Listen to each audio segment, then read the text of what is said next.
एक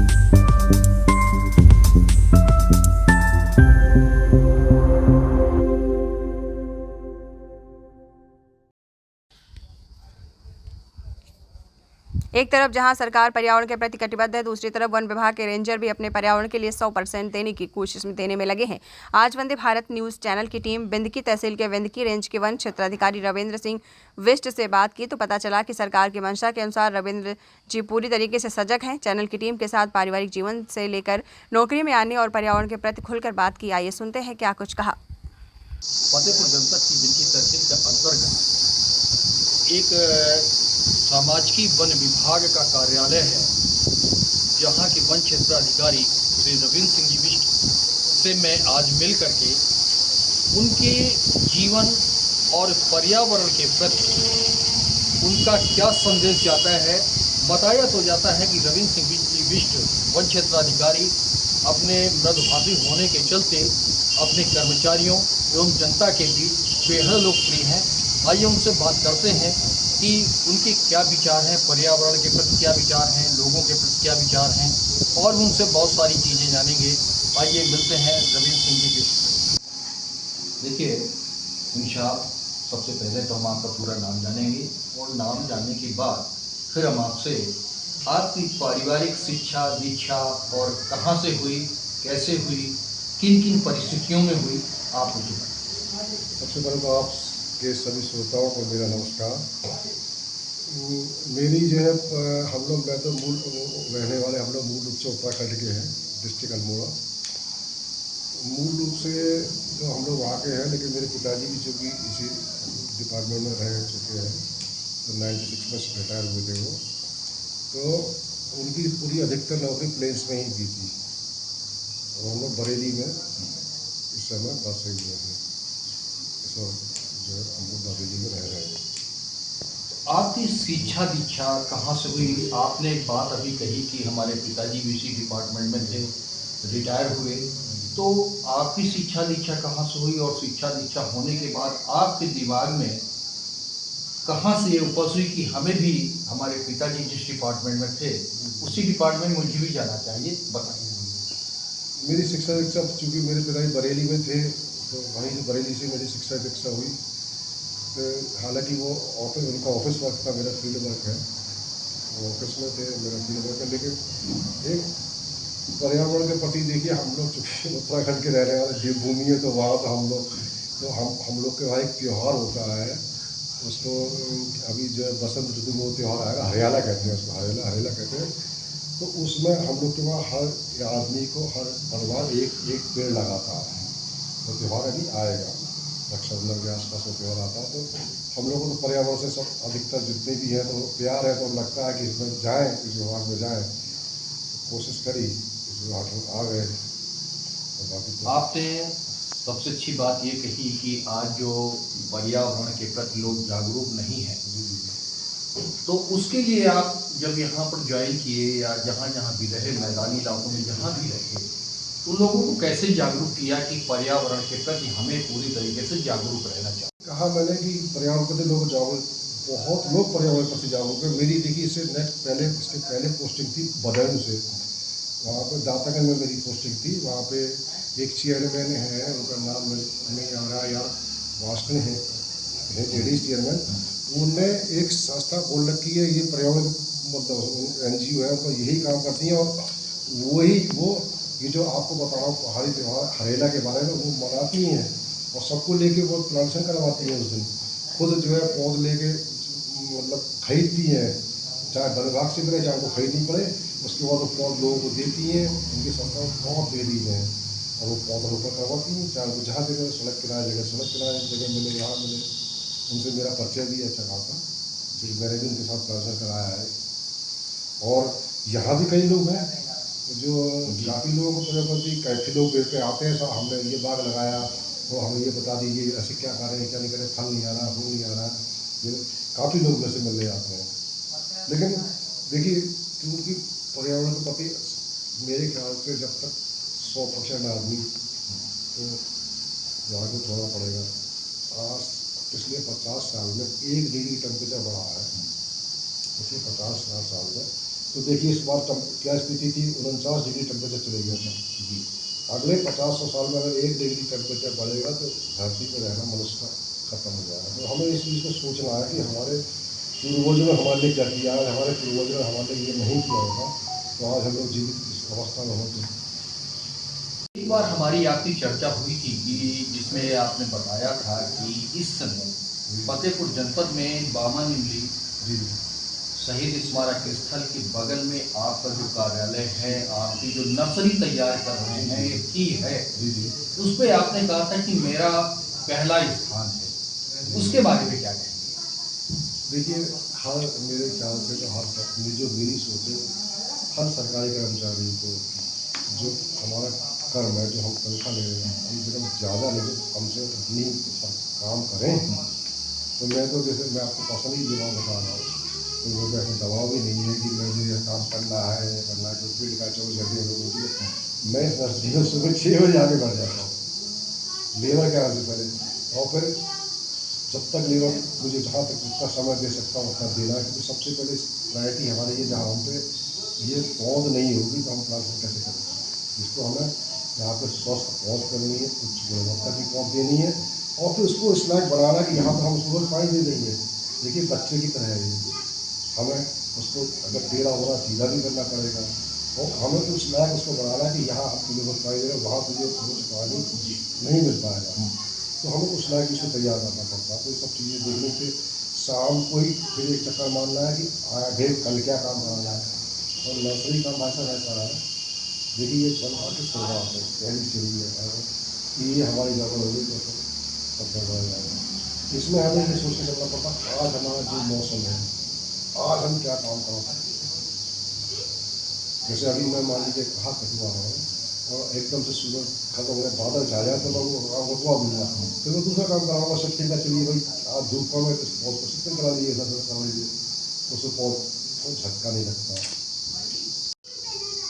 सह कर्मचारियों द्वारा पता चला कि आप मास्टर गेम में भी माहिर हैं, और जब कभी आपको समय मिलता है तो आप अपने सह कर्मचारियों के साथ में, चाहे वो जोड़ का गेम हो या और भी कोई गेम हो, तो ये दिमाग में उपज आते कैसे आई, इसके बारे में भी तो आप प्रकाश डालें।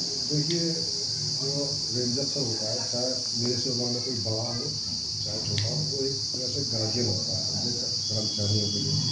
मैं उनको डांट रहा हूँ, उनसे काम ले रहा हूँ, और फिर अगर देखिए सरकार की वजह से छुट्टी देती है, सरकारी कर्मचारी का दिमाग थोड़ा रिफ्रेश हो जाएगा उसको, तो इसलिए ऑफिस टाइम से तक अलग हट के तो सोकर उसको डांट के काम करा रहे हो, उस आदमी से डांट भी रहे हैं, रोज तो उसको नहीं देंगे, उसके आप सही काम में उसको शाबाशी भी दोगे, और उनका रिफ्रेश करने के लिए दिमाग उनका रिफ्रेश रहे, इसलिए थोड़ा उनका ऑफिस टाइम से था उनका थोड़ा मनोरंजन हो जाता है।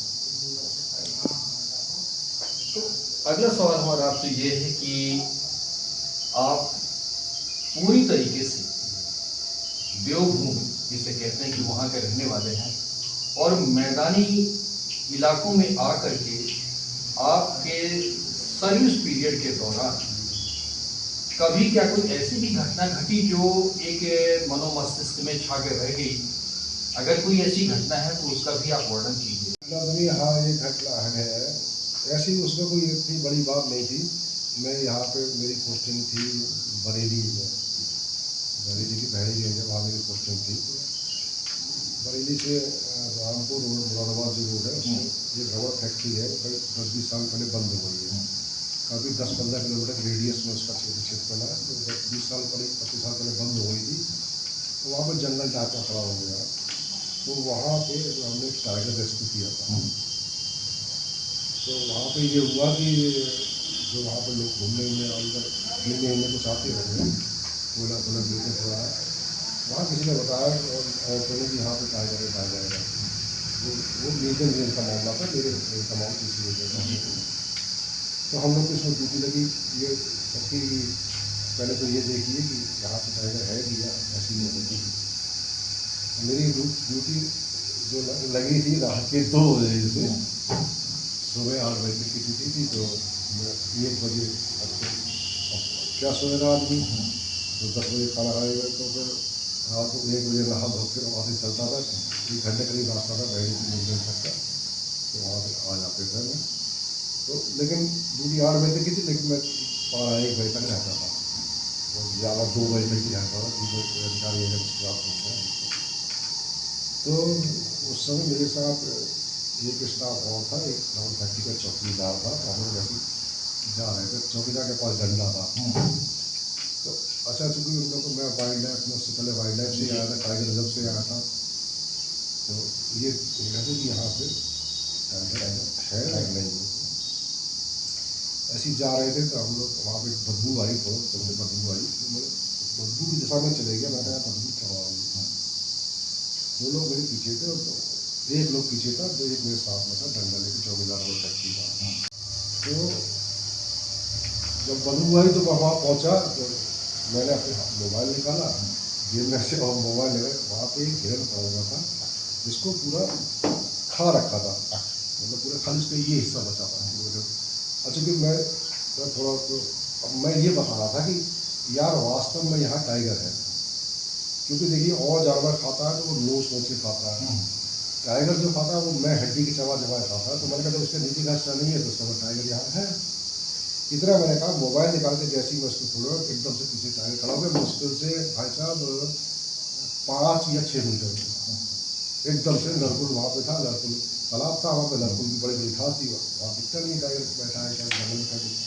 एकदम से खड़ा 2 बार मेरे मुँह पे एकदम बड़ा बड़ा हो गया, मुँह से कहने लगा हैक हैक निकला, और मुझे काल में सीधी बस्ती नहीं 15 मिनट तक, और हाथ हुआ ऐसी ऐसी था। फिर उसके दिमाग में अब जब वो चिल्लाया अपन 2 बार दहाड़ा, मुँह से कहने लगा, मैंने साथ में मैंने ना जरा पीछे घुमाया ना बोले, मैंने कहा पीछे मत हटना, पीछे मत हटना, कि जो भी चिल्लाया है उसके बाद पीछे मत भागना, पीछे मत भागना। तो उसके दिमाग में एकदम पता नहीं क्या, एकदम पीछे बोला, लड़खड़ाया, एक भाई मेरे पड़ा हुआ पीछे लड़खड़ा, फिर पीछे उसने भाग दिया। तो फिर मैं लिख के दिया, मैंने कहा साहब टाइगर यहाँ पे है, टाइगर को आज देखा गया हम लोग द्वारा।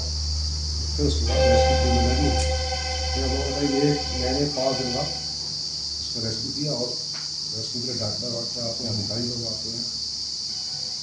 तो महोदय, एक सवाल हम आपसे ऐसा करना चाहते हैं, क्योंकि दर्शकों के मन में एक ऐसी चीज़ उठती रहती है कि आखिरकार इतने ऊंचे पद पर पहुंचने के बाद अगर हम पिछली जिंदगी पे जाना चाहें या स्टूडेंट लाइफ में जाना चाहें, तो एक चीज़ और बता दीजिएगा कि जब स्टूडेंट लाइफ के दौर से आप गुजर रहे थे, तो आपका रुझान बॉलीवुड की तरफ था या अध्यात्म की तरफ था इस वक्त? अभी देखिए उस समय की उम्र ऐसी होती है, तो यह स्वाभाविक है, आदमी को मनोरंजन कर जाता है, आदमी को और जाते जाते ही, लेकिन क्योंकि जीवन उम्र और अकल जब धीरे धीरे बढ़ती है तो आदमी की समझ अपने आप आती है, फिर उसको लगता है कि मुझे आगे क्या करना चाहिए, मुझे अपनी लाइफ बनानी है, तो फिर उसका आदमी जाता है। और इतना बड़ा कोई ऐसा इतना बड़ा पद नहीं, कभी आदमी को अपना पीछे नहीं भूलना चाहिए, और अपने आप को इतना बड़ा पद पे बैठा हुआ मैं कभी नहीं मानता। मैं अपने आप को एक सामान्य मानता, जनता का सेवक, और सरकार ने मुझे इस लायक समझा, मुझे इस पद पे बैठाया, तो कम से कम मेरी ये जिम्मेदारी है कि मैं जबकि मुझे सरकार तनख्वाह दे रही है, कम से कम इतना काम तो मुझे करना ही है। अपने आप को फ्री में तनख्वाह मैं खुद अपने आप को नहीं देता हूँ, तो नीचे कर्मचारियों से मैं साथ में रखा हूँ, भाई आप काम करिए, काम से आपकी पहचान है। देखिए अगर मैं काम नहीं करूँगा, मेरी नाकारा छवि है, तो मेरा जहाँ ट्रांसफ़र होगा, मेरे जाने से पहले वहाँ पे मेरी छाप जाएगी, तो इसलिए मैं नीचे कर्मचारी को बोलता था आप अपनी एक छाप बनाइए। आपने अपने विचारों को, अच्छे विचारों को वंदे भारत न्यूज़ टीम की चैनल के साथ आपने साझा किया, तो चैनल के माध्यम से लोगों को पर्यावरण के प्रति कैसे जागरूक करेंगे, ये भी आप बता दीजिए। मेरा एक तरह से निवेदन, देखिए सभी लोग जागरूक करते हैं, सब लोग इस बात को बार बताते हैं, मेरी भी बताने का फर्क तब पड़ेगा, कम से कम उसको हल्का सा आप अमल में लीजिए। देखिए कम से कम एक कोशिश करिए, जैसे माननीय प्रधानमंत्री जी हैं, माननीय मुख्यमंत्री जी हैं, उत्तर प्रदेश सरकार है, केंद्र सरकार है, जो भी सब लोग एक कोशिश कर रहे हैं, और बल्कि माननीय प्रधानमंत्री जी हैं, तो